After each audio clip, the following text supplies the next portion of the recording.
Well, I'm back at Dalby Forest. Actually, no, that's a bit of a lie. This is actually the afternoon of the previous video which I shot this morning. I'm just trying to make the most of that £9 car park fee here. Well, there's three things that this place, this forest, is known for. Actually, there's probably a lot more things, but for me, there's three things. There's the lake, which I photographed in the last video. There's the autumn colour, which you can capture at this time of year, which I also did in the last video.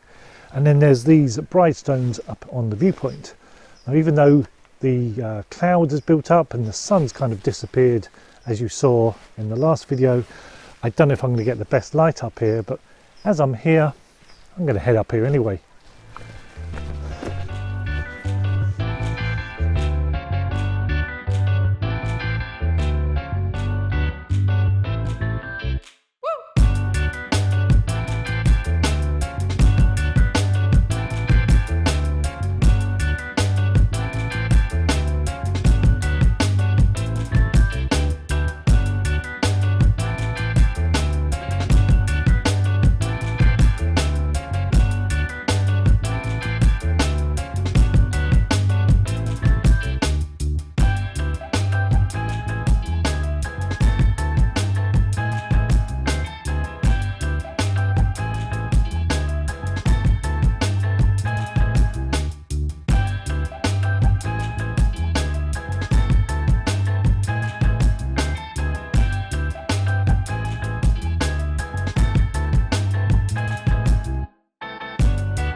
So these are the stones. They kind of remind me of those ones in the Peak District. I think there's one called the Salt Cellar. I've never actually been to it myself, but I've seen pictures of it. So there's a couple of these stones singled out along here. And the idea was that I would get the late afternoon light coming over from the left, lighting up this with the view in the background, with a second view looking back towards the light, because there's a really nice landscape down there where you could have one of the rocks bold in the foreground. The cloud is breaking, so there may be a chance of that. I've just got to hang around for a couple of hours up here till sunset. Now that's the trouble with autumn being at this time of year, is it's right in the middle of school half term, so you get more people out around these locations, more families and kids, but luckily it's not too busy up here. If you come out early, stay out late, usually avoid them anyway. But there's some nice autumn colour down in the valley, which will obviously make a nice backdrop to these stones, rather than just a view of them on their own. Now the dilemma I have is how I want this represented in the frame. Now I could come in nice and close and get under here with my ultra wide angle, really exaggerate the shape of this, and then go wide to get some of that landscape in the background, which I want. Or I step back and have it small in the frame and kind of zoom in a bit with the zoom lens, so it's about 18mm, which is about 35mm on a full frame, and shoot it from afar, but not have it so filling the frame, just have it a smaller part of the frame. That's going to give me plenty of room to put some of the landscape in the background, but is it going to show how big and how dominating this rock formation is? As you can see from here, it's a very different angle than it is from right up close underneath, like this, which obviously I can't show in ultra wide because this isn't the ultra wide on this video camera. But you can imagine being ultra wide on this, it's going to show up very differently in the frame. But I don't necessarily want it filling the frame. I want to show it within this landscape. This landscape is as beautiful as that rock formation is on its own.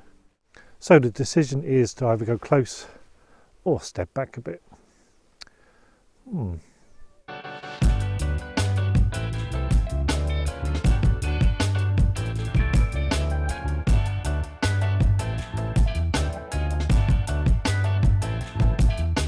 So from here you get the ultra wide, kind of very dramatic looking shot, but to me it feels a bit too obvious. I don't like filling the frame with subjects if I can help it, and here I feel that you need to get the drama from it and the sheer size of it to replicate that in the image, but to have that just so close up within the frame just feels a little bit too obvious, and I don't really do obvious. Well, whatever I do, it looks like I'm going to be fighting that cloud.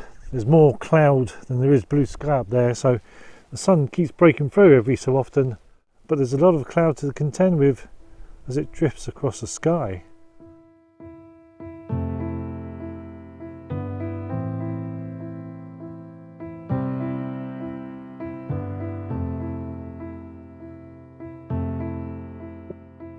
So now I'm shooting it a bit further back. I'm from the side of the next main rock. The view from on top, the actual rock that I'm shooting looks a bit too flat. You don't kind of get the sense of the shape of it. So I've come off to one side, getting a beautiful landscape in the background, some lovely cloud going over now, and you're just picking up the shape. Even though it's very small in the frame, I kind of prefer that. So it's an alternative to the ultra wide view. But with the light, the landscape, the sun on the ferns here, I think that's a nice shot there.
So I've done some shots of that stone, but I don't really think that's the main shot I want to do from here. That stone looks very nice, but I think it's something to look at rather than photograph. It's just a difficult subject, and it is what it is. I think the view that excites me more is the view looking west. You've got the set of stones here and the nice landscape, backlit trees. I think this is the more interesting view for me, the one that's going to make the better picture. This is the view that excites me more than that stone on its own. I do need the sun to be much lower in the sky though, because it's very harsh and we're looking right into the light, so it's a very difficult one to do. And I think you'll get the best light on this landscape, bringing out the colours just as that sun is dipping around the horizon. So it's a waiting game, waiting for another hour, but I think this is the view that's going to get me the shot I want here. Well, we're just going into the golden hour now, and just as soon as that cloud clears, we've certainly got plenty of blue sky up here. So if I wanted sunshine, looks like I've got it for the next hour, which is nice. But then you'll know I'll be complaining about not enough cloud in the sky, because I'm a fussy bugger. Well, as I'm waiting for that sun to break through the cloud again, I'm just concentrating on this tree down there in the distance. See that one right down the middle? I'm just waiting for the sun to come out a little bit, give it a little bit of backlighting, and then I can frame it up with that landscape beyond. Got those three little trees on the horizon there. That's what I'm kind of trying to frame it up with.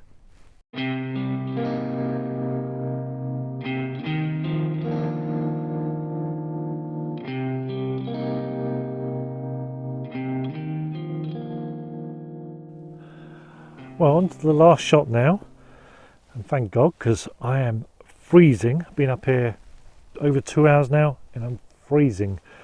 But that cloud, it seems to be on pause. I don't know where it came from, but it's just hung there over the sun and it's just paused there, hasn't even moved. Could someone just shift it along?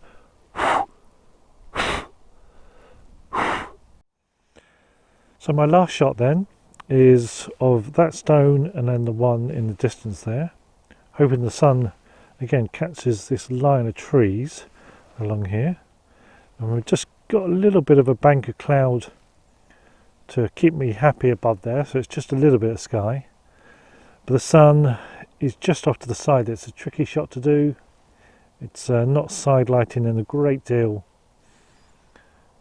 Oh, it's actually just about to break through again, but that's the kind of shot I'm going for, and I may crop that down to a little bit of a panoramic. I'm not actually going to shoot it to a panoramic just because it's quite a line of shot, so it needs to be cropped to a panoramic just to give it a bit more interest, because in the rectangular frame otherwise I think it would have to fit into a vertical shot, and I just don't think it's going to work that way. But with that line of trees, the line of the rocks going across the frame, the only way it's going to work is in a semi-panoramic frame. But I do at last seem to have the place to myself. All the annoying families have all gone home, and at this time of day it's quite a place to have to yourself.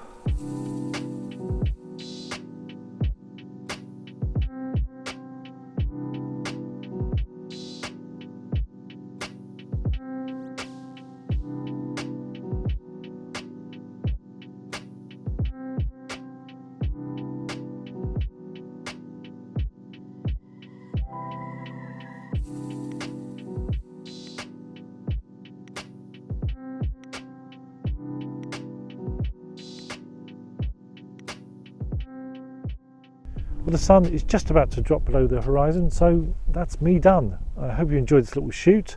If you haven't already, subscribe, notification bell, comment, like, dislike, you know the score.